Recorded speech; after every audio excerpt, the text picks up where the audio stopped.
Previously on Unbalanced Encounters. June is not more than 5 years old. And she is awake way past her bedtime. Isaac, you and Dale are having a fight that woke her up. I heard yelling. We do not yell at the people we love. And with that, you feel the gentle hand of your mother. As you turn around, you see that the hand that your mother rests on your shoulder is the only one she has.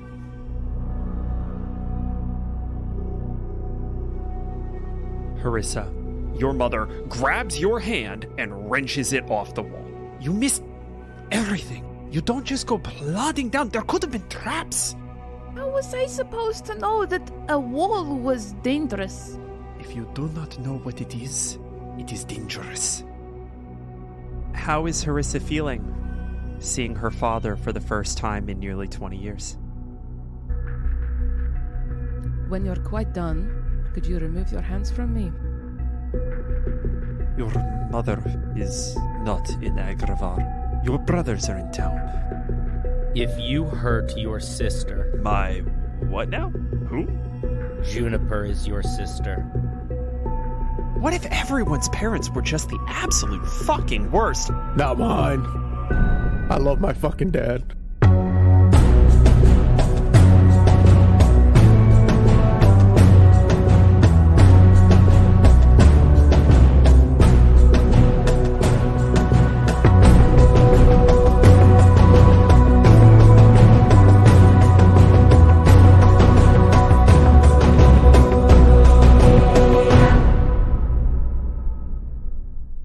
Hello, one and all, and welcome to another episode of Unbalanced Encounters, the only show that dares to ask, what if all the wizards played bluegrass? I'm your host, Patrick Perini. Say hi, everybody. Hello. Hi. I love my dad. Y'all like that intro? It's from Yeah, love my it was dad. good. Okay, I was doing a bit, obviously, know. from Metalocalypse? yeah, and the Great dude was show. like, they're like, look, we know you guys had bad relationships with your father, and then like the maid lead singer's like, not mine. I fucking love my dad. Love my fucking dad. Hey, Greg, what's it What's like up? to have a character that has a healthy relationship with their parents? You're probably the only person in D&D, honestly. Well, here's the thing. Here's the catch. Isaac's a terrible person. He had great parents, but it didn't turn out that great.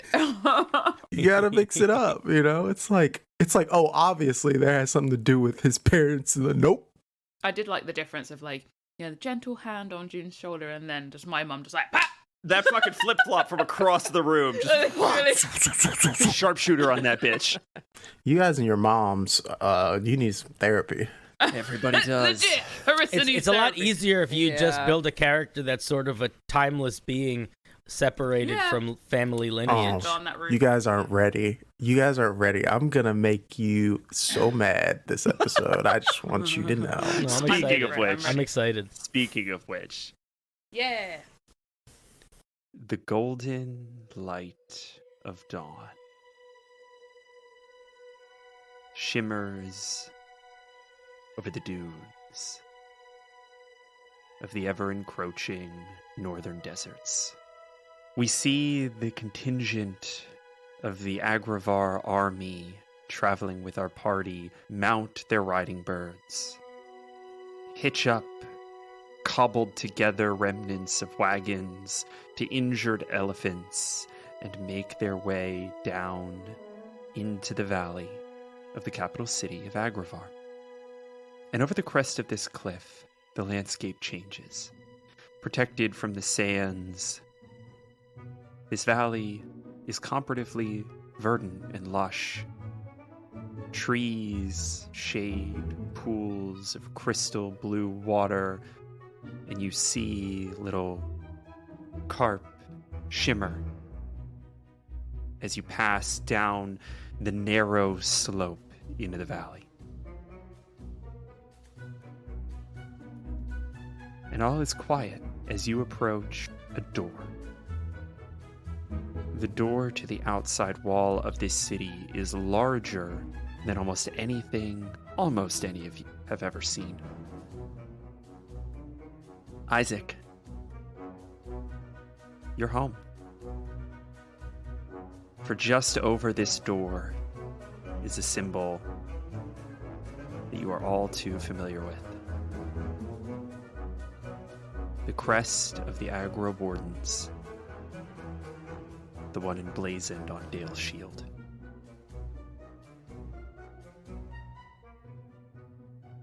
And as you approach, Hank finds you and pulls you aside. Morning, Isaac. How you doing? I'm doing all right. Haven't been home in almost 3 decades, but today ain't nothing new going on. How about yourself? Get some coffee? Yeah. Scrumpy makes this really excellent cup of coffee. Tastes kind of like nutmeg. I don't know what he does to it, but it's absolutely extraordinary. Scrumpy? Made coffee? Yeah, he was the first one awake this morning. I was pretty surprised too. What? Oh, nothing makes sense anymore in this world. Listen, Isaac, we've got a lot of business to take care of once we kind of get into town. I'm going to be assembling my council, making sure all my advisors are in. I'd like you and yours to be present at that meeting. It's probably going to take place tonight. That's pretty soon, but I just wanted to give my people some time to collect their thoughts. Hank eyes you over, raises an eyebrow slightly, and says, "Take all the time you need, provided it's less than probably about 10 hours. You come to the Royal Palace, you know the way. I'm sure you're going to be able to get there without too much of a problem. We're going to show you into the war room, and we'll get you all set up with the necessary credentials, make sure you get to speak to the people you need to speak with. And like I said, I'd like you to sit in on this meeting, kind of get a state of the union, so to speak. And, we'll be able to figure out what we need to do next in order to, kind of win this war. Isn't that right?" Yeah, should be simple enough. It'd be nice to see familiar faces. Fantastic. Glad I could count on you, buddy. All right, I'm going to go get them to let us in. And he runs off. And a moment later, you hear the bellow of trumpets carved from the horns of bighorn sheep.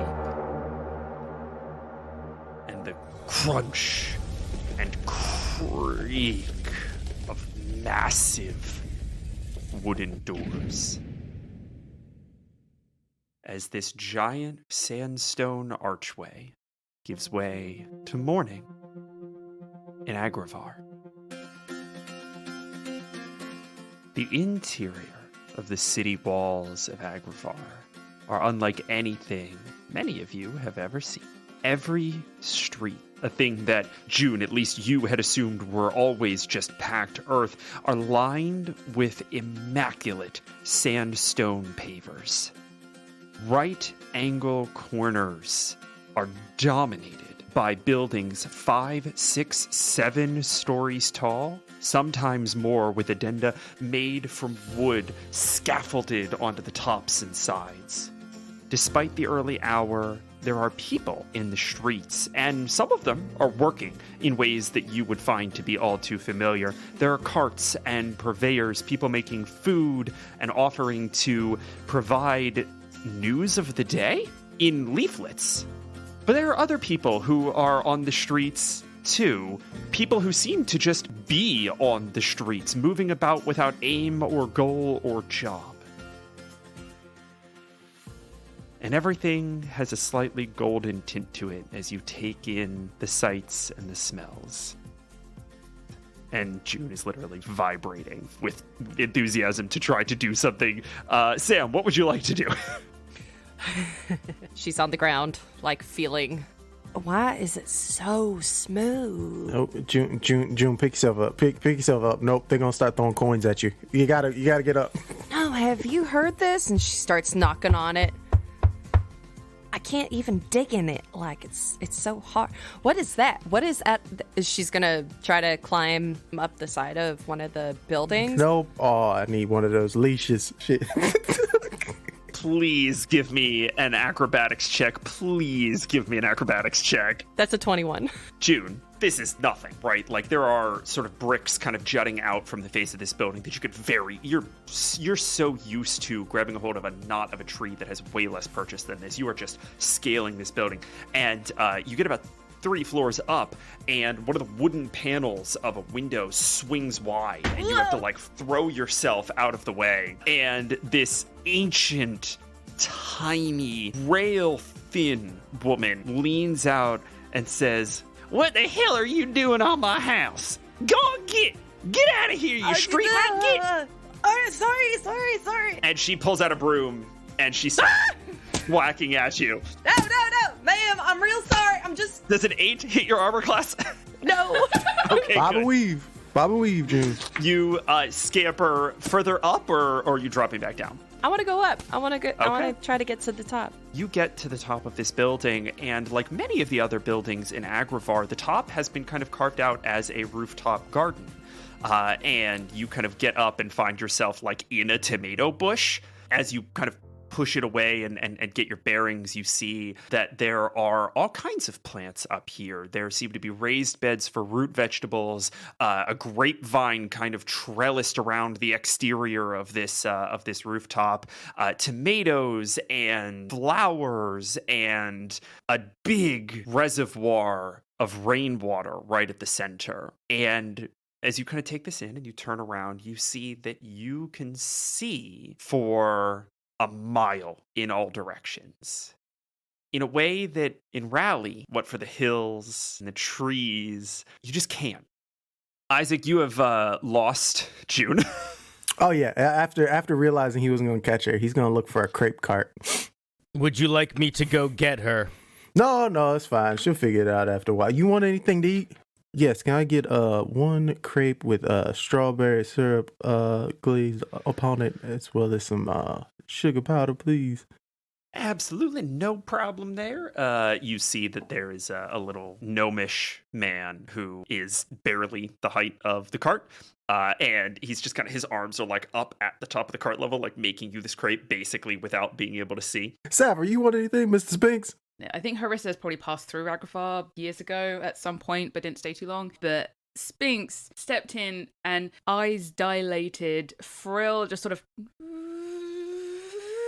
like puffing, just like taking in all the sort of sights, smells, and he's there sort of just like vibrating and just like do everything, like touch things, run, smell things, like just he's an excited child. Two leashes. Oh god. So he's very, very keen. Yes. Can I, Safra? Can we? I'm hungry. I smell all the things. I want to eat all the things that I'm smelling, and I need to eat right now. Please. Okay, that'd be 2 crepes. Is one of those for that talking lizard? Yes, please.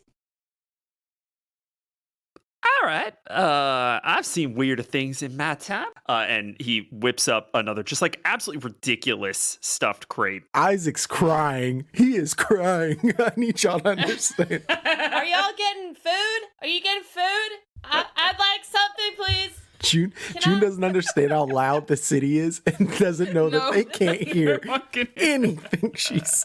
Is there like an awning? Oh, like just over the... Yeah, if you just want to jump down. Yeah, absolutely. There's a canvas awning over the main door to this building, 100%. Cowabunga! Jump down. Straight into guard's arms. Sorry, that'd be 3 crepes. Yeah, all right, 3 crepes. I can do 3 crepes. I'm assuming you've got coin to pay for all of this there, stranger. Well, what do you think? I just come into town and I don't have any money whatsoever. What's going on here? Listen. I'm just saying. We do offer the best crepes at all of Agrafar. They're not the cheapest. Yeah. What's this place called, by the way, sir? As soon as you ask that question, you feel a hand on your shoulder. Isaac? Isaac is... What in the fuck? Okay, before drama ensues with whoever you are behind me, let me just get my breakfast in and then we can continue this conversation. You've been gone for fucking 20 years? You're gonna make me wait for a crepe. It's been 20 years since I've had one of these. You damn right I am. All right.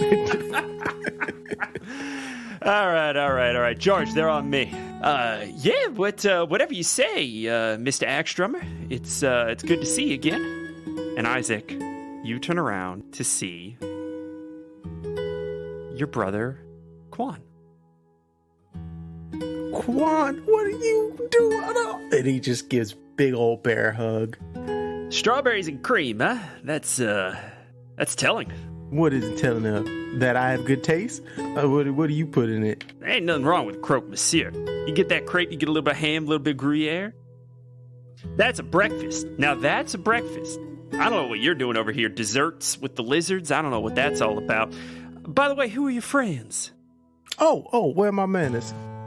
Are we killing this guy? No, nobody's killing anybody. This is my older brother, Quan. Nice to meet you, Quan Axe Drummer. It is so nice to meet all of y'all. You are most welcome here in the city. June, at some point, I would love to have a conversation about that immediate aggressive impulse. I think that is one of the most fascinating psychological precepts I've seen in a minute. Oh, here he goes again. Psychological, man. Isaac, can we have just a quick little aside? Forgive me, friends. I just have a quick question for my estranged brother here. Isaac, is that fucking Dale's daughter? Literally, it took you about 2 minutes. We've been hanging out with the Lord Governor for maybe like a few weeks. Straight over his head. Wait a minute. Lord Governor's been in Raleigh. I'm going to roll an insight check. He gets a +4 to this roll. Of course he does, asshole. That's a 17 on the die. That's a 21. He says, Isaac in charge of Raleigh. Isaac in charge of the logging community that sprung up 20 years ago. Isaac in charge of the logging community that sprung up in the wake of you killing the Lord Governor and running the hell out of town. Isaac, you've been in Raleigh this whole fucking time? Yeah, you're not the only smart one around here. See, I kept that secret from you for 20 years. And you couldn't figure it out. Listen, I don't think anybody in the family expected you to be doing anything other than farming peaches in the aftermath of what you did. That's a good idea. Oh, Mama's gonna give you so much hell. It's like watching Isaac talk to himself, but a little bit older. Quan is a little shorter than Isaac. He is dressed in half moon spectacles. He is wearing, kind of a light linen jacket, and he turns back to all of you and says, listen, crepes are great. Little George, you do phenomenal work. What do y'all say to a real breakfast? As everyone heads off, Sappho is gonna hang back to George. He's go, actually, could I get a banana crepe with caramel sauce, vanilla ice cream, sprinkles, cinnamon, and just a little bit of chocolate as well. George throws all of this together, kind of, gets the little stick out, whips up this crepe, and hands it to you. And at this point, there's like a queue forming behind you, right? Like it's properly breakfast time. Fine.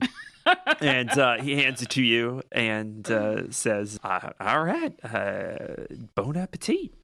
We see Harisa quietly devour this crepe in the background and then catch up to everyone else. And Isaac, you have found your brother, rather he found you, which is, I think, usually the case there. He has offered to bring kind of everyone back to your mother. The whole time Isaac is telling everyone what he remembers about Agrivar 20 years prior. Go ahead and roll me a history check, if you would be so kind. 4. It's been a long time. A lot of things have changed.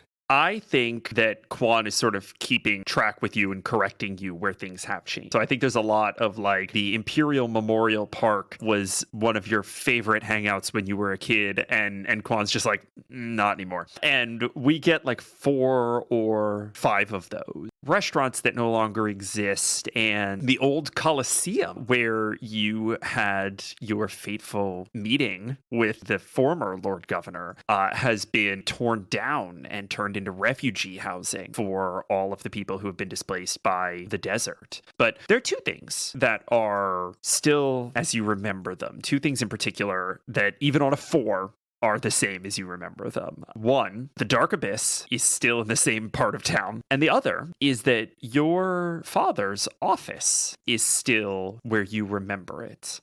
in the top floor of an old, long converted temple to a deity that in your father's time was alive and revered, a temple to Pandar, named by the illustrious patron Darksteel Panda. Thank you very much, Darksteel Panda. Hey, you start one coup and then the city just changes completely on you. It's ridiculous. Actually, if I could get everyone to roll me perception, insight, or survival checks, their choice, I want to kind of go around and drip feed a little detail here. It's a 21 for June. What'd you roll? I rolled perception. June, you, after having just made your way across a vast expanse of shifting sands desert, notice very quickly that the closer you get to your destination, the better irrigated things are. And this valley does seem to be relatively well off for water. And you're not exactly sure where it comes from. You saw at least one rain barrel, so maybe it's that. Maybe there's a well or an aquifer that this city is situated over. But even at the outskirts of town, the buildings that you were sort of scrambling up and onto, irrigation was an intentional thing. That garden was served by that rain barrel. This neighborhood has canals and ponds that have been designed for a pleasant walk, not to sustain life, but to simply be calming. Who's next? I got a 22 on perception. Guard, you notice that you have to walk through a noticeable number of gates to make your way through the city. It's almost as if the city itself has been constructed like a fortress, where there are kind of exterior rings and sections that are walled off from further interior rings and sections. And each time you kind of move past one of these walls, you are going through a gate. And they're so massive that it would be easy to just assume that they aren't there. It would be easy to just kind of miss them and feel like you're moving through an open area. But you kind of see that there are, in fact, doors with bars that can be closed and shut. These sort of break points as you move through the city. I rolled a 26 on survival. That is past a 25. Harisa, I am going to give you probably two pieces of information, but one of them I'm going to let be a question. Is there something that you would be on the lookout for as you move through this space? Sappho would be looking at the people, their mood, their attitudes, like the way they move. There is a general bustle to this city that you have experienced but never really been steeped in. And so I do think that it takes you a minute to disentangle what is urgency over one's own affairs from a growing sense of foreboding. And that latter is there. It's there in a big way. The people who live in this city, at the foot of a protective cliff, in a lush valley with what looks like plenty of water and food in relative abundance, are nervous about something. Your second piece of information is that nervousness almost polarizes the further you get into the city and the closer you get to Isaac's childhood home. And what I mean by that is that the average person moves from a generally high level of anxiety to either an acute, attentive... Like a paranoia or something? Yeah, and you see this largely in, like, the guards of the town, right? Okay. And, like, the public functionaries. Really and on edge and stuff. They're very on edge. Okay. But the people who are not in those positions are very at ease. They are comparatively nigh on oblivious to whatever is weighing on the minds of the average person. I'm assuming the closer we get into the center of the city... That might be the case. They're not schlepping about a bunch of jewelry, right? Oh, yeah. Like, the people in this part of town are not dressed in a way that telegraphs extreme wealth. If that is present, it's present in their infrastructure more than it is in their personal aesthetics. Okay, that makes sense. So Isaac, kind of giving this tour, and everyone is kind of taking in the erupting chaos of the mid-morning in Agrivar, in a proper city. Quan is leading you now through familiar streets What does Risa's home look like? Basically, if we came from like the 7-story buildings and 5-story, like the bigger, larger structures, I would say the area in which Risa lives is suburban outlet within Agravar. So you got the big city, and then you got these like little quaint home areas. And you all take this in as you arrive at a freestanding sandstone home, 2 stories, with beautiful and well-maintained terracotta roof tiles, a little bubbling offshoot of the canals kind of running through the kitchen. You see fruit trees just tufting above the roof. As Isaac looks at his home. All right, y'all. Come on, hold up. Real quick. Okay. Now, I know I'm not the main one to be on his best behavior most of the time, but this is different terrain now, okay?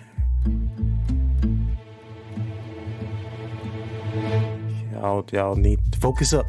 God, pay attention. Stop looking at the butterfly. All right? This is very dangerous territory. Are we about to head into battle, or what is happening? Yes. Okay. Guard takes out his axe. Nope, put that back. You stand no chance. Are we killing someone now? No, there's no... Ever since you killed that man, you've been very, We need to get you checked out. I got a guy. Checked out? Yes. I'm fine. Once we go through the doors, shoes are off, okay? Make sure that if you eat something afterwards, you wash your hands, as well as place the eating utensils and such that you use in the correct place. Everything that Risa says is law. Who? My mama. Your mom? Yes, my mother. We all have mothers here. Even God. Demoiselle seems to be that for him. All right, so... What? I do not have shoes to take off. Is Perfect. that a problem? You're already ahead of the Do we have game, to but take his feet off? no, we might have to scrub his feet before he goes in or whatnot. Just make sure there's not too much dirt. I have an idea, guard. Okay, I'm terrified already. This isn't gonna work well. You know what? Just be yourselves. Be yourselves. But seriously, June, don't climb on anything. I cannot protect you from anything that might happen. But what about all those trees? All right, Quan, I think we're ready. What? Everything's a battle to you, isn't it, Isaac? Yes. Isaac walks up to the door and starts knocking after he says that. There is a knock on the door and just... Instantly regrets it. And we see sort of a sheepish look kind of fall over Isaac. And the door swings open. And standing in the doorway, a 5-foot-tall, half-orc woman who... in the way that she's standing, you can tell still has a little bit of that muscle tone. Looks Isaac in the eye. Isaac! Hey, mama, how's it going? And he just bends down. She throws her arms around you and bludgeons you to within an inch of your life with a flurry of, why the hell are you so skinny? Aren't they feeding you up there? What the hell? I thought you were running an orchard. You should be eating all the peaches you want. What the hell's going on? Yeah, well, the pizza's fine. Pizza's fine. I'm fine. Everything's good. Yeah, he's not been in an orchard exactly there, Ma. That's not quite right. And Attack of opportunity on Quan. Snitching. Thunderous smite on this, and People. Quan, snitch. Shut up. Mom, it might be more to just peach farming that I've been doing as I've written in my letters. you know what, Isaac? I had a feeling. Get your ass inside, boy. Quan, stop Yes, man. fiddling about at the fucking door. I don't know how many times I gotta tell you that.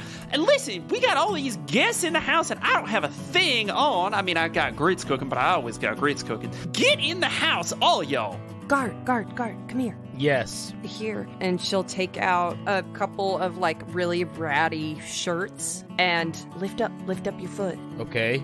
And she's gonna wrap Guard's feet with her shirts. Ooh. So he's got little booties on when he comes in the house. I have shoes. You walk into the house, I took my sandals off. Why, thank you very much. I'm sorry, I didn't catch your name there, darling. I'm June. June, it is a pleasure to meet you. Wait a minute. Isaac, she's not yours, is she? Oh God, no. Mama, look I at mean, me. he's kind of like a Mama, look at me. substitute dad. I'm looking. Uh-huh. I'm looking. You knew me 20 years ago. You think I've never been sure about you, Isaac. You disappeared for 20 years. You tell me you've been farming peaches. You come back here, you ain't been farming peaches, apparently, and you come back with a little girl that could be about the right age. I'm gonna ask some questions. Hello, I am Guard. Guard, listen, hold on a second. Are you wearing a suit of armor? What's happening here? I have shoes. I show her my booties. We can't really remove his feet, ma'am, or else he won't be able to walk around. So you're not in that suit of armor. You are that suit of armor? It is not a suit of armor. That's an Imperial suit of armor there, honey. That's an old Imperial suit of armor. The old Agra Warden armor was based off it. Isaac never did have nothing like that because they had changed the design by the time I retired. But I got an old set in the showroom. Isaac's already in the kitchen just going through cabinets. Guard is just now like looking at his chassis, trying to like peek under his chest plate. Isaac disappeared. God damn it. I'm in the kitchen. Magic? Are we talking about something magic? Is your friend magic, honey? Which Fred? Well, any of them, I guess. I am a guardian. Interesting. Listen, okay, so I'm gonna go ahead and assume you can't take off that suit of armor there, honey. Why don't you just you listen? Come with me. And she leads you into a room kind of right off of the entrance foyer that is, you know, the like English country squire that has sabers on the wall for no fucking reason, guns everywhere, just a room that is dedicated to armaments for reasons surpassing understanding. She has one of those. And you walk into this room and you immediately see exploded into pieces on the wall, kind of hung in a way that they take on an intentional artistry. A suit of armor that looks a little bit like you. It's different. In color, seems to be a little bit closer to your previous form, and it is completely devoid of magical filigree. And right in the center of the chest is that same symbol that was above the door to Agravar.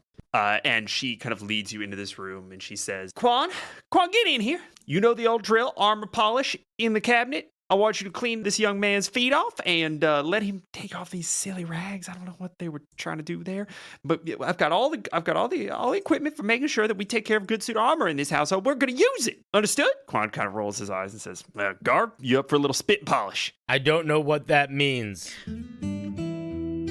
Isaac, you better not be fucking about in that kitchen. No, I'm making myself boiled grits. We got biscuits? Well, not yet. You didn't tell me you were damn coming. All right, hold on. And she rolls up her sleeves, kind of cracks her back a little bit, and bursts into this massive kitchen. Again, that creek kind of winding through into a little reservoir that has a pump handle up to the sink.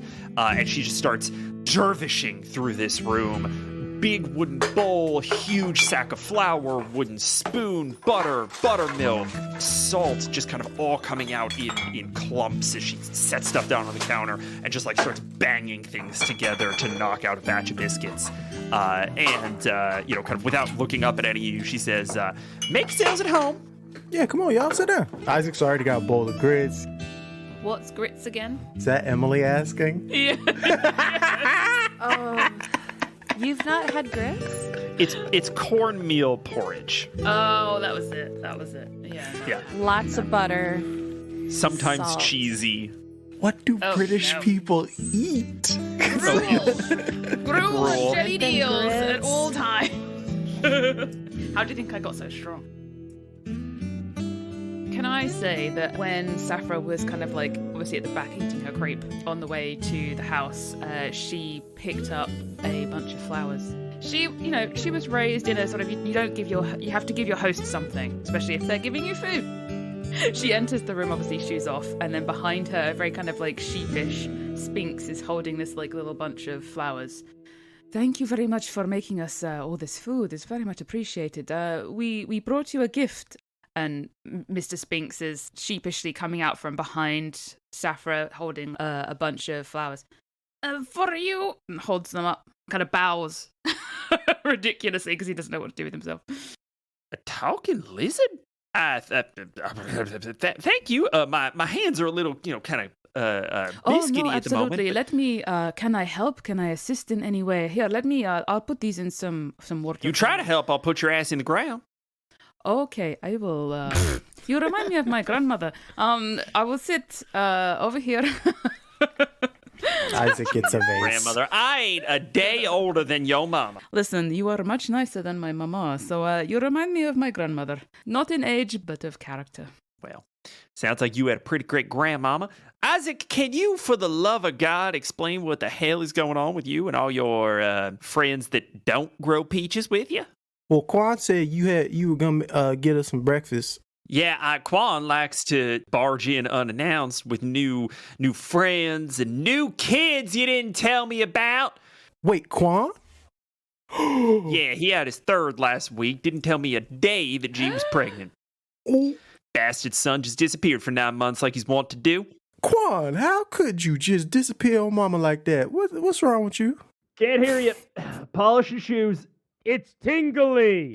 You can't trust people, Mama. Let me tell you. Thought I could trust you. Defeated in one hit. Okay. Let's see. Well, it's a long story, and I think it's a story that we probably want to talk about over breakfast. Do you remember Dale? He worked with me. Yeah, of course I remember Dale. Dale Snowthorn. He's the one that helped you kill the Lord Gov. Well, this is his daughter. Ooh, and All Mama, right. let me tell you. And he gets down low with his mom like he's telling a secret, and he's really excited. And he's like, "Well, you know, Katarine. Of course I know Katarine. She works with Paul. Mama, look at June again. No. Mm-hmm. Nah. Mm-hmm. Oh, baby, y'all done fucked up. Sister to the Lord Gov. No shit. Excuse me, Missy, but in this house we use words. Isaac just like, get it together. Sorry, ma'am. I just met my half brother. And I bet that's probably been a bit difficult for you, hadn't it, hon? Nope, it's been fine. Well, since it's been so fine, I guess you don't want my special pancakes for breakfast now, do you? What? I was gonna let you pick the flavor and everything. What's? I don't know what to. I don't know what to say. I'm not fine. Can I pick the flavor? No. And she's like holding Mr. Spanks back. Ma'am, I'm real sorry. Yes, I'm really torn up and confused about having a half brother that I didn't really know my entire life. I'd really, really love blueberry pancakes. Blueberry pancakes coming up, and I think you're gonna find in this house we celebrate emotional honesty, because if we don't, Maximus gives us a goddamn earful. And she whips around and just like biscuits slam into the oven. She pulls out a bunch of additional bowls and like fresh blueberries and is whipping up a pancake batter.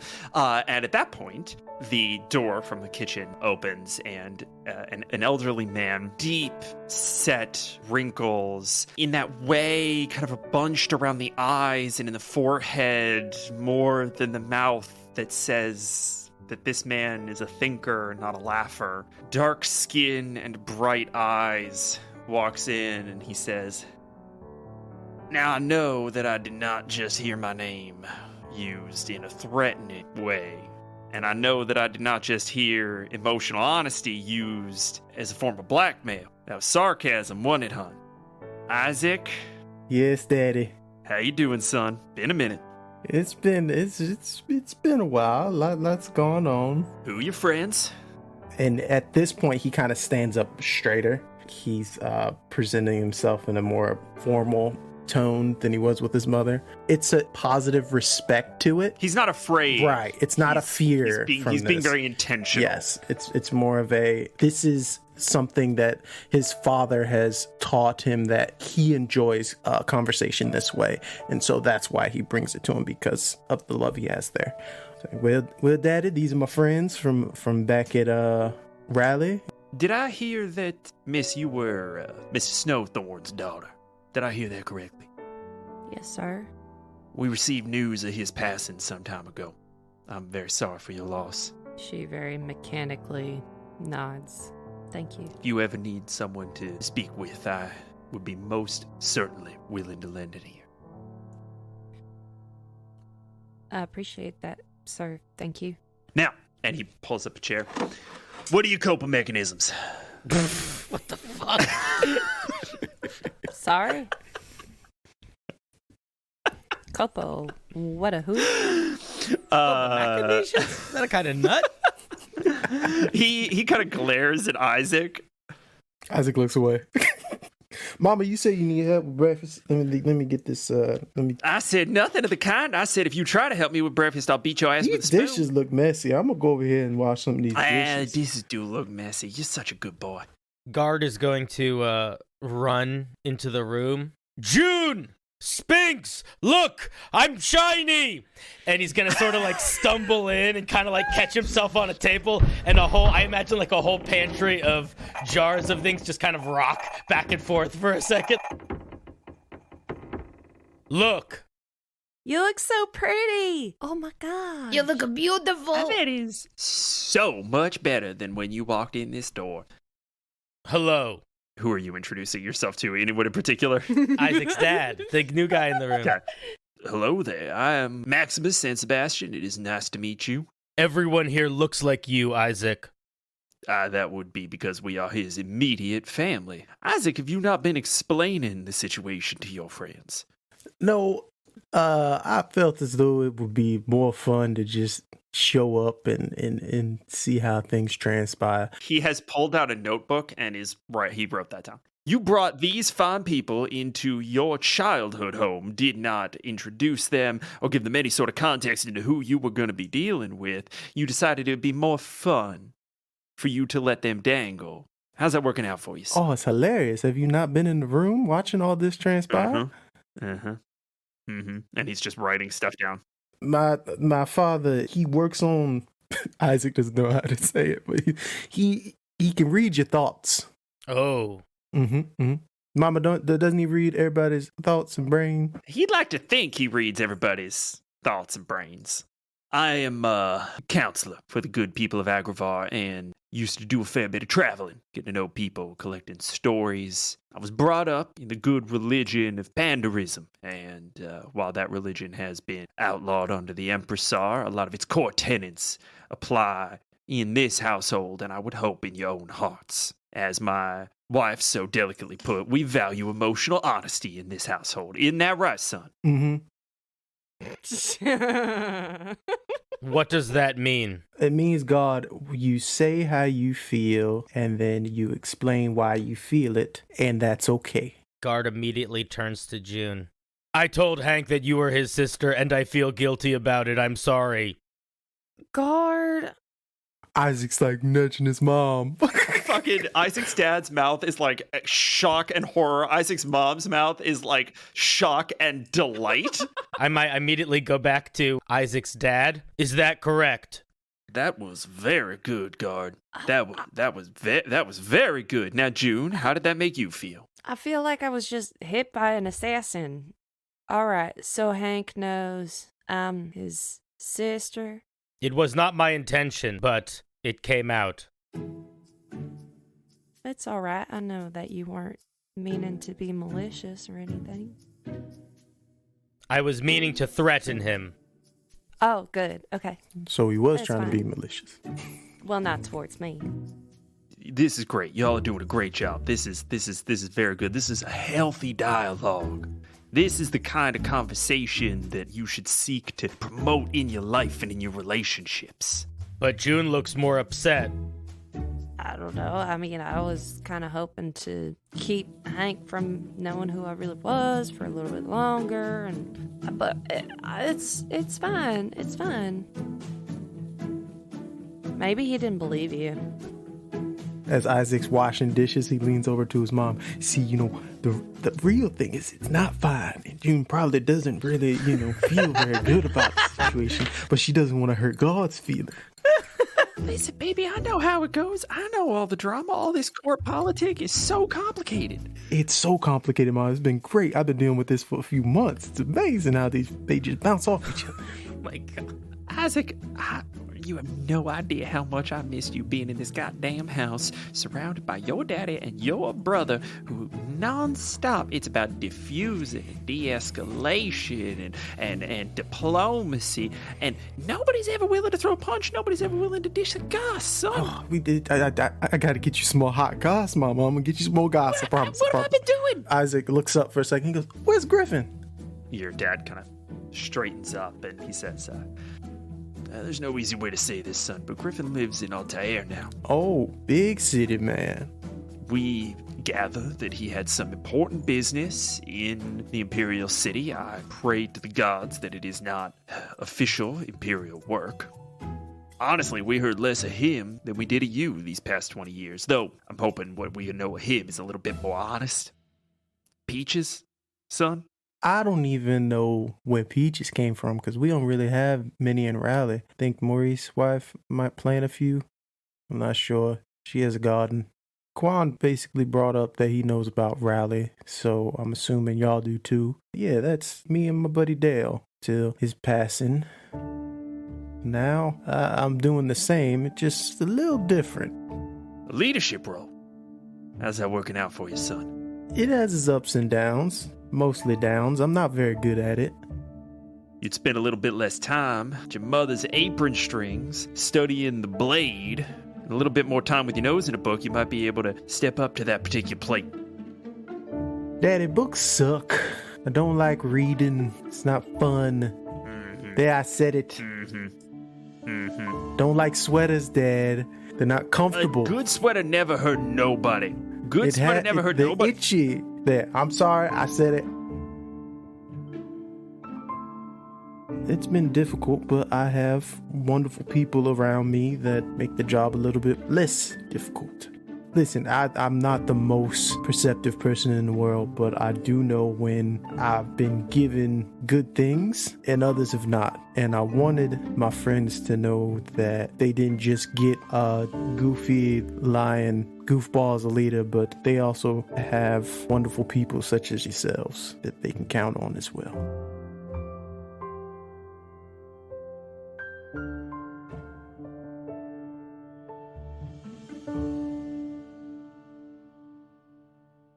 Hello, my lovelies, and welcome to the mid-roll with me, your gracious mid-roll hostess. So what are you doing standing out there looking all sorry for yourself? Come on in, I've got the kettle on. I'm going to tell you about some fun things. You remember that bonus content we were talking about, you know, the one with me, Cinder, Craig, and Tyler Clawson, the one called Blight at the Museum? Well, the first episode has just launched on our Patreon. You want spooky? Check. You want funny? Check. You want some eldritch? Check. You want some face-melting experiences? Check, check. And we've made this available for every tier on our Patreon. So it doesn't matter what level you're at, you can still listen. And even better, we've started our 7-day free trials for any tier. So if you're unsure, you can listen for free. You can sample all of the things we put on Patreon for free for 7 days. So what are you waiting for? Head on over to patreon.com/unbalanced encounters or go to our website, unbalancedencounters.com. And remember, by becoming a patron, not only do you get access to all this awesome content, you support us as well. Oh, but before you go, how do you have your tea? Oh, fine, that's how I have my tea. Oh, that's cool. All right. Well, you carry on listening to the episode and I'll bring it over. I'll see you in a bit. You all find yourself at the long wooden table of the axe drummer home. The plates have been cleared, except for the one sitting in front of guard, which I suspect that Spinks is probably eyeing voraciously. The conversation has flowed as Isaac has corrected the record on where he's been for 20 years. Indeed, not growing peaches quietly and comfortably on his own, but instead raising up a village and tearing down a forest. And you get to the point in the story, most recent, assassins and puppets, and the divide and conquer attempt on the Lord Governor's life. And I'm curious, Isaac, is there any of that you are intentionally trying to conceal from your family? Absolutely not. He knows his dad, and Quan would see through it instantly. This is the most honest any of you have ever seen Isaac. Cool. Just jaw on the floor. Cards on the table. Isaac's father, Maximus, kind of looks around the room and says, "Oh, well, that sounds like quite the ordeal there, Isaac. Glad you all made out of that one alive. I'm proud of you, son. I'm proud of you for being honest, and I'm curious about your friends here. I'm wondering how they might all be feeling. Sounds like y'all have been up to quite a bit." I don't know how much time you have, but you know, I died, and then I kind of came back, and in that time, I didn't really know where I was, who I was. It's kind of like a purgatory limbo thing. It was strange, and you know, it takes a toll in being in that kind of space for an unknowable amount of time. And then, you know, and the Safra here is really, like, emotionally stunted, and it's hard for me to be able to talk and do all these things, and whenever I'm upset, and she just pats me on the head, and that's like it, and I'm just like, I need more from you, come on, we are like the same, and I know she's got feelings. I need y'all to understand. I imagine that Mr. Spinks just found one of those therapy chairs somewhere in the room, and he's like laying on that, and he just started talking as everybody else is like at the table eating. He's just there, Claws like on his chest, like, you know, clasped on his chest, looking up at the ceiling. Safra like staring daggers from across the room. Listen, Sphinx, you learn at a young age to not wear your emotions on your sleeve. It can get you in a lot of trouble, so it's best, you know, in professional places and whenever you are awake, to not show your emotions. But, you know, it could be your downfall, so I... And then she never apologizes when she hits me. I don't hit you, Sphinx. I just remind you with my hand. My mother did it with me, and, you know, it was fine. I grew up absolutely fine. I think we all owe Mr. Spinks a debt of gratitude for sharing with us the vulnerability and honesty in these emotions. It's so nice to be validated. I think everybody could stand to have a good decompression amongst themselves. Jude just stands up. Apparently my mama only had one eye, and I don't know how to feel about that. And apparently she only has one arm. So we're going to go down the list here. Guard, you have no idea what Katerin looks like. Harissa, you have no idea what Katerin looks like. Isaac, Katerin only ever had one arm and one eye. And I would like you, please, to make me a history check. Well, June, I'm very glad and happy that you felt to open up about that, but that is the most ridiculous thing I've ever heard in my life. That's an 8, by the way, on that history check. You do not remember where she may have lost the arm. You vaguely remember blank space that then kind of quickly colors in some half-remembered detail of a training accident. Yeah, you know, but the things that we did for the government got us into a few tussles that caused such things to happen. No, Isaac, it was not that. June, you have a feeling that maybe there's something new to that understanding. When you remember your mother, she has one arm. When you try to remember what she looks like as having one arm and one eye, when you really try to picture, to envision her, the image that you come up with feels distantly unfamiliar. I am concerned that I am not remembering someone who was such a big part of my life. Isaac, would there be a reason why my mama wouldn't want me to remember her? Well, June, that's a loaded question. There's a lot that your mother deals with the government, as well as secrets that would put you into danger. She needed to keep that information from you for your own protection. And at this point, Isaac's looking at his parents. So she had to lie to me. Do you know what? Maybe it's a good thing I don't remember every single little detail about her. Are you so certain that this is something that she has done? No. What if something has changed, is wrong, is not exactly as it should be? And then Guard's gonna hold up his own, gauntlet. There is lots of magic left in this world. Perhaps we can find someone in this city that knows about memory or time. Perhaps there is more going on here than just feelings. This is something that we can take steps towards finding answers to. Would you like to do that? I think so. Guard turns towards the axe drummer parents. Is there a historical site in the city, a place where histories of older things are kept track of here? Certainly, there's a library, and there are the governor's archives at the palace. If there's information you wish to seek, I'm sure it can be found. It might be worthwhile to try that path. I'd be up for that. She's going to kind of lean in a little bit closer to June. If you ever want to talk about shit mothers, you come find me, okay? June, Juan has offered up a little card, and he hands it to you, and he says, this is a personal missive from an aide to the Lord Gov, and it should get you into just about anywhere in the archives or the library. There are probably a few things that are a little higher security that you might not necessarily be able to see without prior appointment, prior auth, but this should get you into pretty much anywhere you need to go. My job is a scribe and a researcher for the Lord Gov, and so I've got access to what you need. Thank you. This will save us a lot of time. I thought we were going to have to plan like a heist to steal some information, and it seems like we'll be able to just go in. This is awesome. Thank you. We aim to please. Daughter Dale Snowthorns is truly a daughter Agrivar. To be honest, I've never felt like a daughter of Agrivar. I'm learning a whole lot about it now.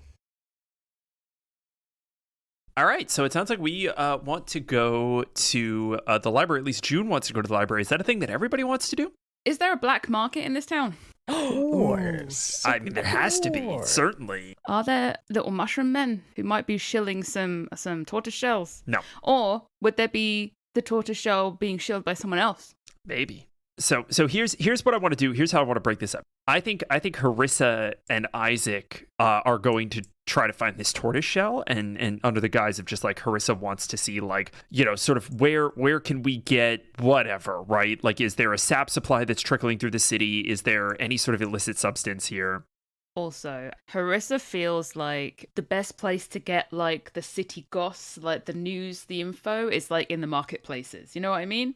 People gossip, people talk. And so I think Isaac is taking Harisa to that, and I think Guard, Spinks, and June are going to the library. I think Guard is going to probably spend some time in the attached little museum, and June is gonna go do a little bit of kind of deeper diving research. Does that feel right? The Spinks will be in the kids section.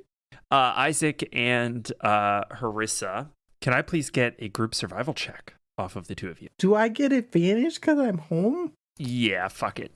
Yay. Yeah, I got a 22, DM. Okay. 13. Isaac, you meander your way out of this idyllic little neighborhood and back into kind of the more intense bustle of the city streets. And when you were a kid, the old empire was ruthless on sort of illicit trade. And so you're sort of moving through a space in a nervous kind of way, in a way that anytime you try to get this information out of somebody, try to figure out where exactly you need to go, people just move on. Right, they can tell, this old guy is pulling a "how do you do, fellow kids," and is just not the person you need to be talking to right now. Your shield, which you completely forget about, definitely doesn't help. Oh. You're just walking around with a big cop badge strapped to your back. We're looking for drugs. You guys got any drugs? Uh-huh. The more illegal, No. the better. No, sir. This is an upstanding establishment. And you all sort of move about the space until Harisa, you actually stop off at a juice vendor who is sort of like he's chucking like whole pineapples into a press, slinging juices. But he says, "What can I do for you, ma'am?" Yes, I'm looking for the exotic juices. Exotic. I think we might be able to help you out. We've got pineapple. We've got dragon fruit. That one is actually very popular at the moment. I don't know, Import all I the way have, from the south. Imperial lines, very difficult to get. I give you a good price. I have a more discerning palate and a very, very heavy purse. Huh? I see.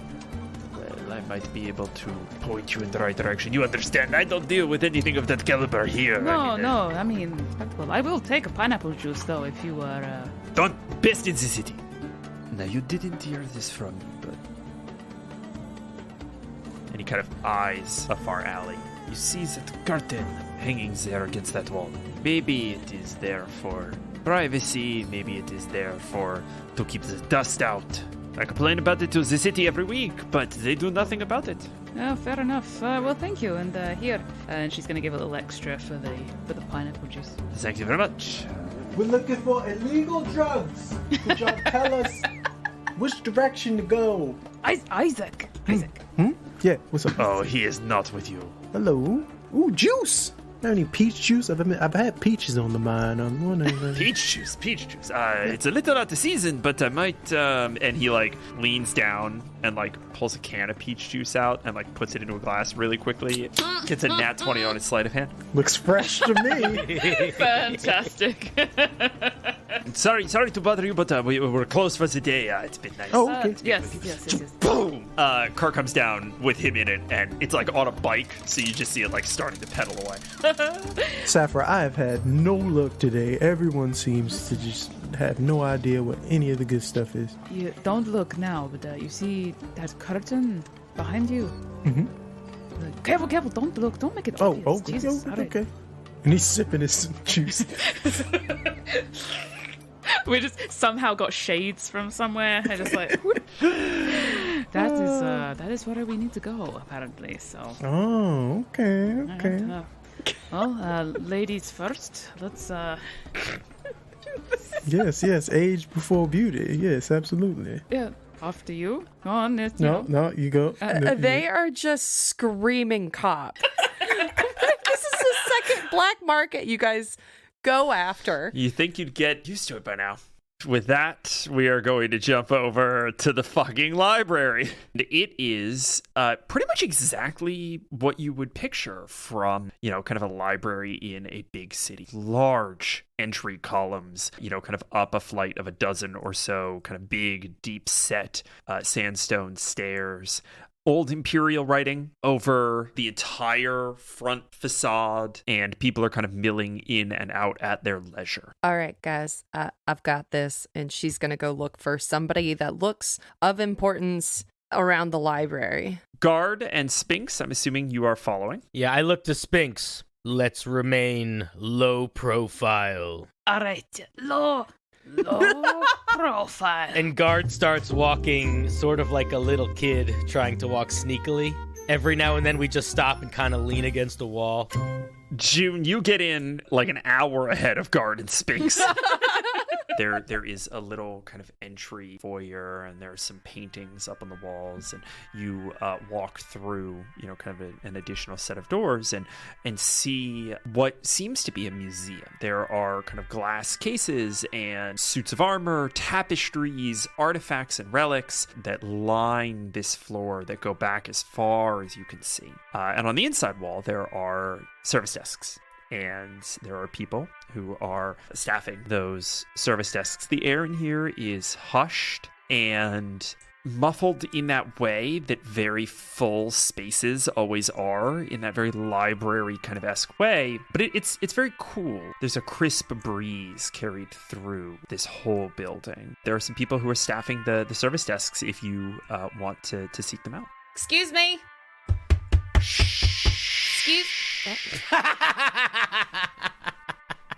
Goodness gracious there, darling. Why are we shushing? Can I speak to you for a second? Yes, ma'am. I would please request that you respect the space's rules. This is a place of learning and concentration, and we like to keep our voices down. Oh, all right. Is this your first time in a library there, miss? No, I've been in lots of libraries. I have this multi-pass get me into certain places with information. Am I allowed access in here? It's a free library. You're certainly allowed to look around, and she takes the card. Oh, this is from Quad Extra. I am very happy to assist anyone in service to the Lord Governor. Would you please share with me a little bit of what you're looking for, Miss... Miss, You see Guard in the background kind of shaking his arms. Suniper Genoriform.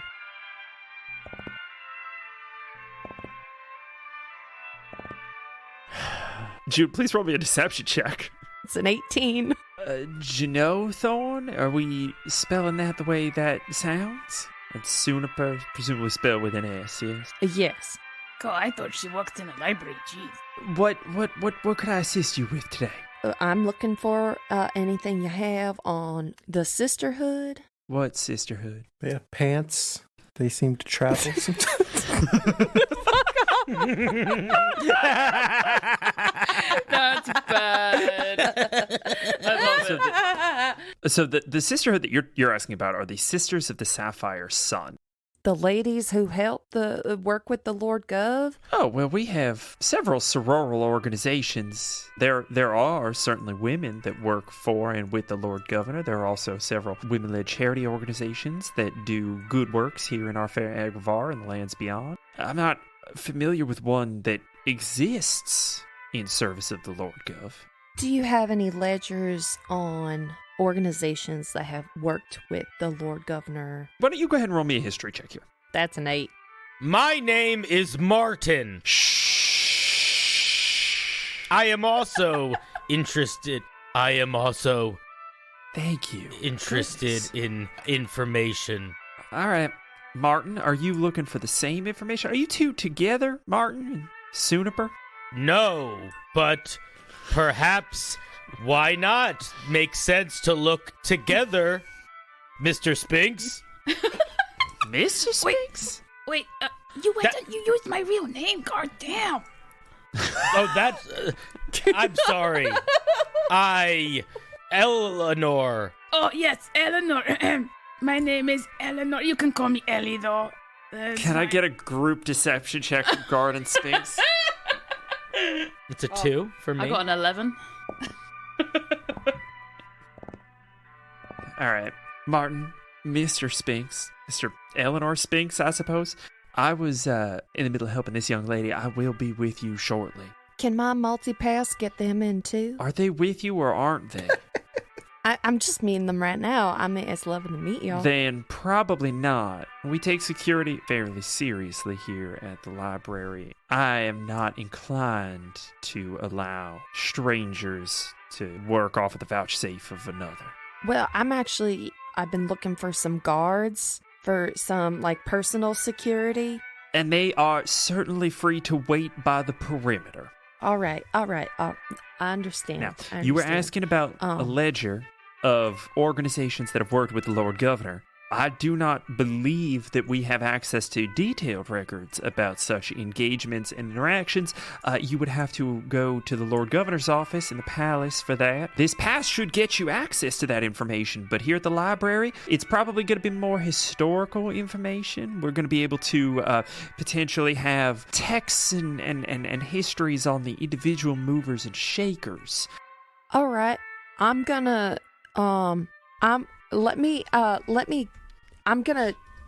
be right back. I'm just gonna take a second to step outside. Be my guest. Would you like to take your multi-pass? My multi-pass, with thank you. Wonderful. Now, Mr. Martin, Yes. I can help you now. And with that, we are going to cut. I don't know why I said we didn't know each other. I panicked. I was thinking that the whole time. I was like, why did he say that? It'd be so much easier if they knew each other. What do you think, Mr. Spinks? I'm like, shut up, damn it! The two of you step into an alley. And you begin to walk. And you see what is at first a comfortable 1 to 2 person wide walk space with doors leading into people's homes or restaurants. Starts to become crowded, first with bins and then with larger kind of crates of rubbish and refuse, and eventually with the buildings themselves as this crevice narrows. And you find that in order to kind of move through this space, you have to put 1 foot immediately in front of the next. Oh, it's like a foot wide or something, this like passageway? No, too many pancakes. As you slink further and further back into the dark. And it is dark further than you can see. Be careful. Probably can't see well throughout here. Watch your step.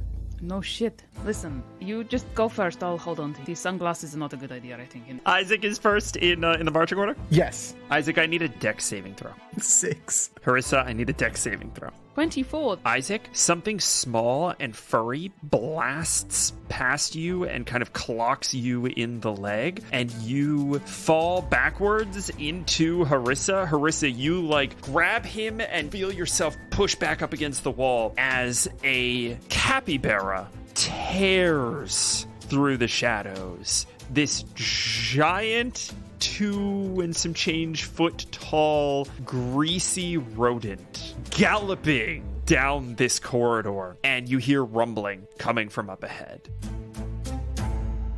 There are doors to either side of you. What do you do? Test the door immediately next to me and see if it's unlocked. It is. I'm going to open the door and sort of just pull Isaac into the doorway. Just so, not like completely into the room, but just so we're out of path. You hear, "Get in, close the door. What are you doing? Hurry!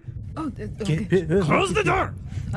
Close, slam. And immediately after the door closes, you hear a wave of these capybaras crash against the cobbles, bashing into the doors as a horde of them races out into the blinding light of day and scatters, disappearing into the streets.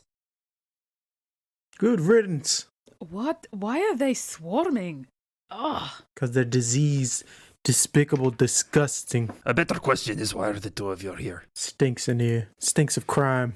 What the hell are you two doing in here? Everybody's acting so fucking stupid. I was pointed in this direction. By whom? I can't tell you. Harisa, what's your armor class? Oh, what the fuck? 14. There is a knife at your throat. Who told you to come here? And for what purpose? Even if I was a snitch, I wouldn't be able to tell you their name because they did not give it to me. You can give me better information than that. And you there, stay against the wall. Isaac sips on his peach smooth. For fuck's sake. I'm cool. Did he not give you the goddamn password? Fine. You all are late. We're always on our time. You dig? Are you two here for the meeting or aren't you? Yes, of course. Yeah. You know, if we didn't stop for the peach juice, maybe we would have got here earlier, you know what I mean? This is what happens when you have a whole team with no charisma. I have charisma. He's got a bunch of charisma. Where is it, Craig? What are you talking about? Where's that charisma, my guy? I've got this guy right where I want him. I need a group deception check. Oy. The DC for this is going to be a 15 to not be found out. If you break a 20, there's going to be a little bit of additional information that you get here. Can I, DM? Yeah. So the punch card, I get advantage getting into or out of brawls. Does this count as getting out of like a fight? Because he's got. He did put a knife. He does have a knife to your throat. Yeah, absolutely. Nice. Yeah, you can get advantage on this with the punch card. Nice. Fuck yes. Thank you for that punch card. I got a 3. I got a 12. The knife does not leave your throat, and this man, who's kind of coming into focus now as being a lanky, kind of wiry little guy, greasy hair matted to his face, says, "You have no passcode. You do not know the name of the operative that sent you. What meeting are you here for? Be honest." I wasn't aware that there was a meeting today. I must have got my days muddled. I was just looking to buy some stuff. Who are you? I'm Isaac motherfucking Axe Drummer. Who are you? I'm punching him in the face in a second. He keep talking to me this way. Isaac is high on peach. I thought we were going to be the ones that got in trouble. Pat is about to kill all of us. No. Yeah. We are about to kill a handful of people, and then we're going to get kicked out of Agrivar before we can have a plot. On that note, we're going to jump back to the We library. have diplomatic immunity, boys. You see this Guard is fine. punching the librarian's skull. I'm just kidding. Patrick's gonna lose his Just kidding. Oh my god. I literally sent a message to Sam earlier being like, we have to not kill anyone. Like, that's the goal. I mean, I feel like the bar is set pretty low. June, you have just stepped out on your own, and the librarian here has said, Mr. Martin, I think it was. That is my first name. Yes, sir. How might I be of service to you today? Do you have any books or relics or pieces of history from the old empire? Yes, we do. As a matter of fact. Are any of them pertaining to guardians? The religious notions? Yes. I'm not sure if we have any overlap in information there. We do have several historical tomes on the old empire, and as you can see, and she sort of gestures around this room, we have several artifacts dating back to the time of the old empire that you are free to peruse at your leisure. I don't know that they would overlap any with the ecclesiastical study of guardians. That is something that we would organize under religious text and information. Do you have any relics related to guardians or pieces of armor? I don't believe that there is an explicit relationship between guardians and pieces of armor. I think you're referring to holy relics that would probably be kept, if anywhere, at the old temple. But I assume you're probably not from around here, Mr. Martin? I am not. The previous regime, the Empressar, made it illegal to hold religious artifacts and to maintain any active worship of the gods that they had slain, and so things like the Guardians have fallen out of study for some time. It's unfortunately something that this library or museum does not necessarily cover as well as you might be hoping it does. We have plenty on the old empire, but not as much on the religious side of things. I'm very sorry. Okay. Well, I guess I will be going then. I'm going to put my hand up. I'm not going to lower my volume at all. This place is stupid. Let's help June. I just walk away from the librarian with Spinks. We should be sneaky. June's standing at the archways, just kind of like trying not to be suspicious, just like peeking back in. Miss Suniper, would you like some assistance finding the text you were interested in? Yeah, if I could get anything on the history of like the regimes. Absolutely. How far back would you like to go? Yeah, not a problem. And she kind of ducks out from behind the counter. Amazing. Go, God, go. What am I don't know what I'm doing anymore. I don't know what I reach behind the counter and I just steal a book. I grab a book from under the counter. roll me a sleight of hand with advantage. It's a 17. Guard, you have a book. I don't think you get a chance to look at it immediately, so we're going to come back to what that book is. This woman who you kind of get, you've got a better look at her. She's, probably middle-aged, seems, kind of relatively bookish, not surprising really anyone. And she kind of ducks out from behind the counter and she says, yeah, certainly, right this way. It's just going to be kind of in the back here. How far back were you interested in going? The oldest text that you got. Let's see what we can do. All right, Miss Suniper. And she leads you deep into the sort of annals of this library. Can Spinks and I attempt to follow sneakily? Sure.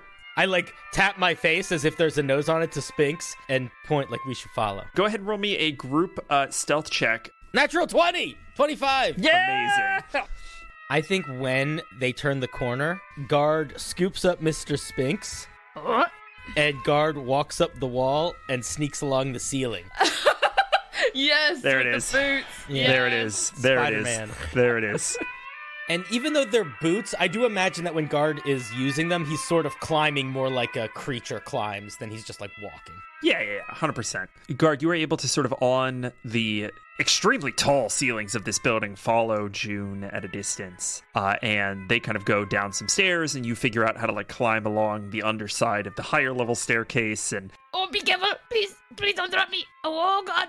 I'm scared of heights. Oh, no. Close your eyes if Okay, you're I close. afraid. Oh, yeah. Oh, God. then you eventually make your way to a locked room, which June is led into. Guard, you skitter in as the door shuts behind you, and the three of you are alone in this research section. And with that, we are going to jump back. Harisa and Isaac, I need you both to make me Constitution saving throws. I got an 18. I got a 17. Nice. You say Isaac Axtrummer, and without missing a beat, without reacting in any visible way, this man drags the sharp of the blade across Harisa's throat. It is too shallow of a cut to do any serious damage, but Harisa, you feel that now all too familiar toxin as every muscle in your body locks up and you fall to the ground incapacitated. Oh, Jesus. And he whips around and lobs a dart into Isaac. Isaac, you, at the last second, turn, and it bounces off of your shield, and he runs, bolts into the darkness of this room, and you hear him bounding up some stairs. Run over to Harisa, and this is a poison, right? Yeah, I mean, Harisa obviously immediately clocks that it's not poison, but the same toxin from the assassins. 5 points of lay on hands for a cure. Harisa, Hey. you feel yourself... Ow. Oh, that's going to leave a scar. That. We gotta get him. We gotta bag this cat. Glass shatters from somewhere in the top of the house. Oh, shit. Go, go, go, go. We're on the case. I need survival checks from both of you. This is going to be DC 20 to catch anyone. 23. 14. You make it upstairs, and Harisa, you see just the heel of a boot leave the window and disappear into the dark crevices between the buildings. But you said it was a 23 for your roll? Yeah. So there's some things kind of scattered around the room. You see papers, notes, scraps left in the rush out of the room. Broken glass, broken wood from the shattered window. Oh, every day these cases get harder and harder. Sapphire, I'd be lying if I say I knew what the hell we were doing here, but I'm kind of just in my own zone. You know, it's strange. I've got a hankering for donuts. I don't know where that's Same. It's weird. And as you start to pick things up and collect them, you find that in these sort of scraps of paper, most of them seem relatively useless. They are numbers, indecipherable. They are references to meeting minutes that are torn so thoroughly that you can't make out anything useful that they might say. There is a scrap of paper that is left that is a list of names. And on that list of names are some that are very familiar. Hakoda Agra II, Paris Alzaroon, Jethro Crossed Out, Isaac Axtrummer, Dale Snowthorn, Quan Axtrummer, Katarin with a little splotch next to it, Ado Harisun, Dazi Harisun, and a name that you don't recognize, Alistair Wayne. Named by our Rally Trivia winner, T.W. Clausen. Thank you, Ty. Hey, thank you. Does this look like what I think it looks like? Yeah, it seems as though the Empire isn't done with Agravaur as much as we thought. And I have a sneaking suspicion these are the same people who attempted everything on our way here. Yeah. Quan's on this list. Oh, mom's gonna be pissed. And with that, we are going to jump back. June and Guard. June, what are you looking for? I want to look at the history of the beginning, like where it started, how the Empressar became. Without even a roll, you find a lot of that information. As a matter of fact, you find information that goes back well before the Empressar. These shelves are lined with tomes that go back longer than I think you thought anything but trees could. You start about not even a tenth of the way into the shelf to get to the chronology of the earliest murmurings of a new empire. And the information is a little dodgy, but it's there. You get glimmers of a boy king of the south, rumors of a warrior girl who took over a village.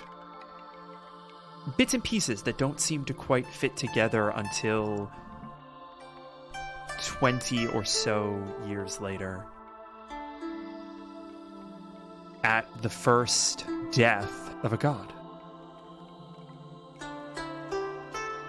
And you trace through the chronology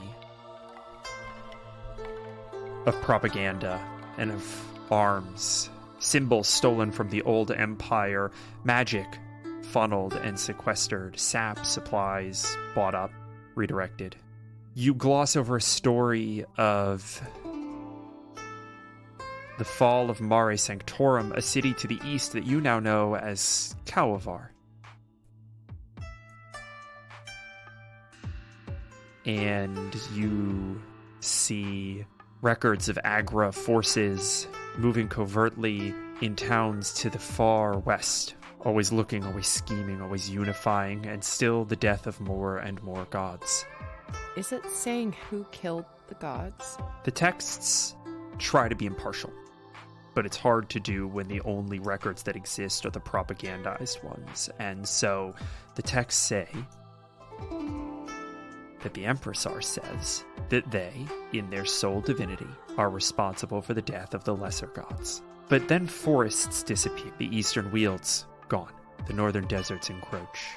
A flash of a mention of indigenous nomadic people being driven out of borderlands to ensure that no one could ever launch an assault against any of the holdings of the Empire. And over 100 years, the magic fades in all places and ways and uses but the military machine of the Empressar.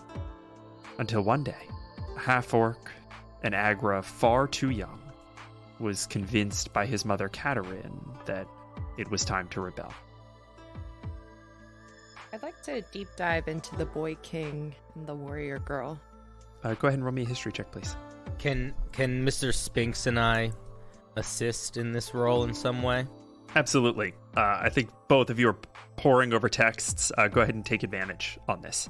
18. On an 18, what you see are stories like that. There are all of these conflicting reports of what does this person look like? Are they even the same people that are accruing this power and consolidating this fighting force and taking village after village? There's no political maneuvering here. There's no savvy. There's no nuance. It's force and violence and force and violence. And the only time that rhetoric seems to come into play, you see one refrain attached to these individuals or individual over and over and over again. Make the world safe. Does it say anything about safe from what? Eventually, you start to see that refrain becomes safe from anarchy, safe from poverty, safe from famine, safe from tribal violence, safe from the whims of gods unpredictable. But it didn't start that way. It started with just the word safe. Can I deep dive into one more thing? The first death, like which god died first?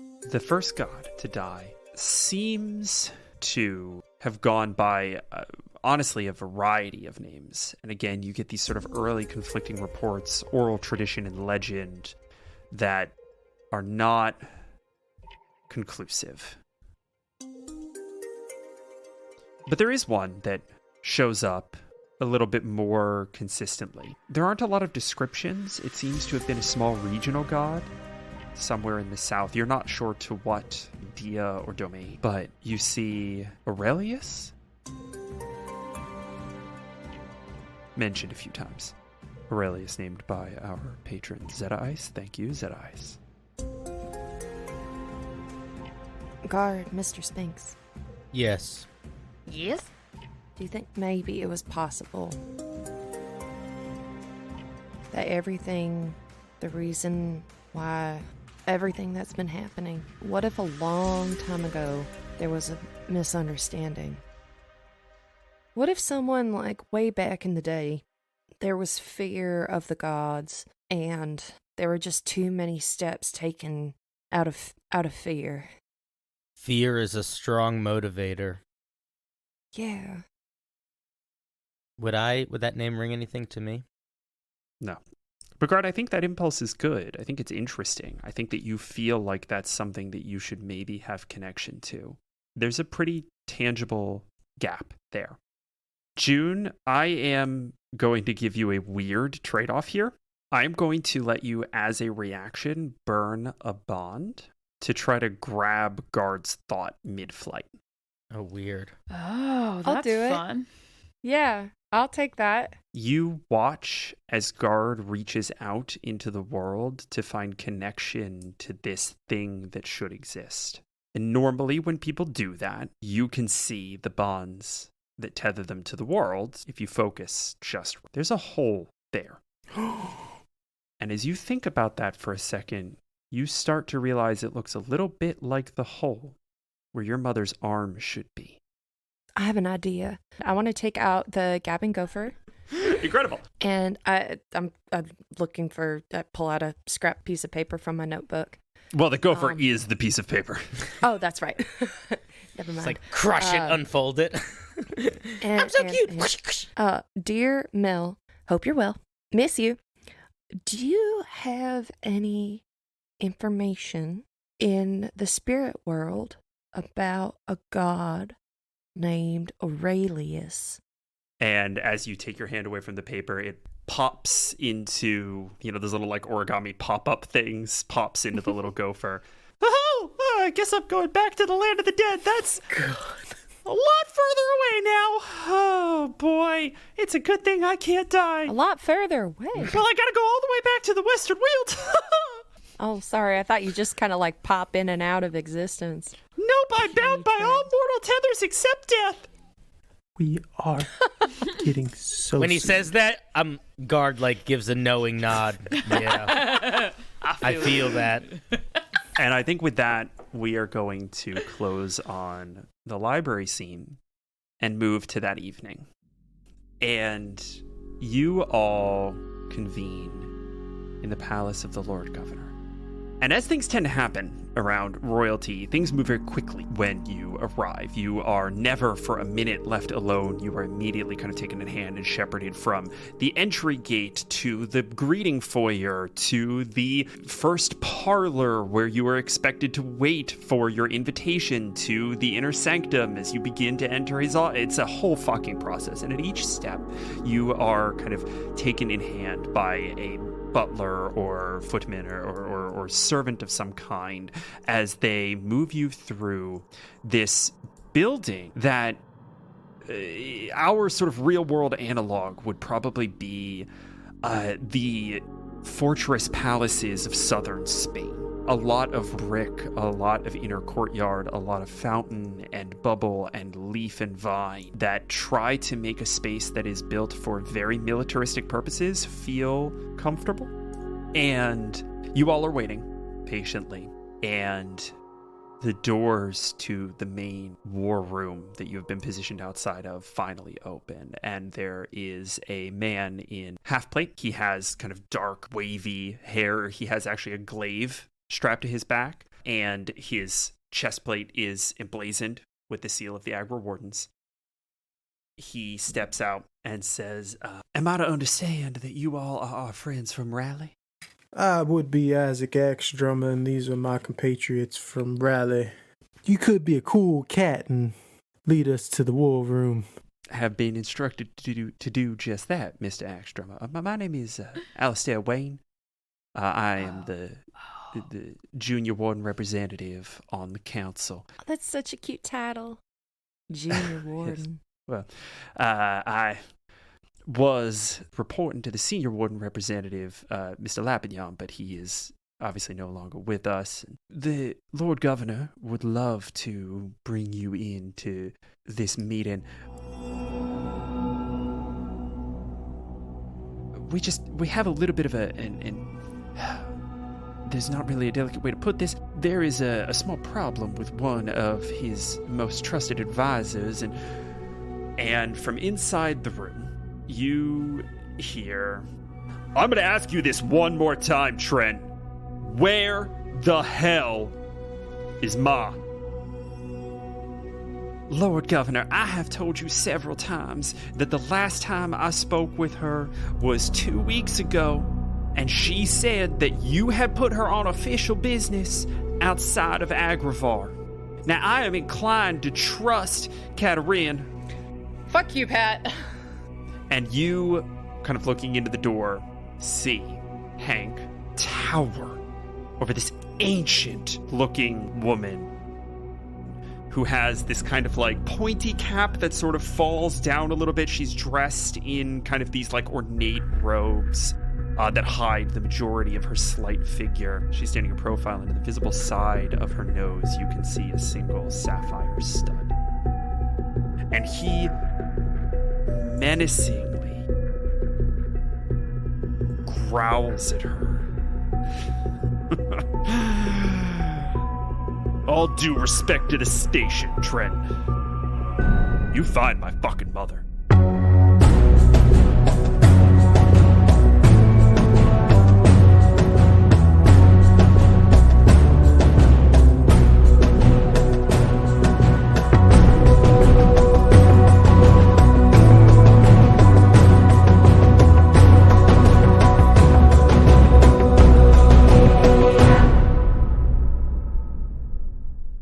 I am sorry to say that our episode has come to an end, but I do want to thank you all for listening because we appreciate you and your time and how much you love what we do. We especially want to thank Dark Steel Panda, GamerTube HD, Darlene Wallace, and Elder Barry for being our most wonderful rally defenders. Thank you so much. Now go on, sling your rook. And I'll see you next time.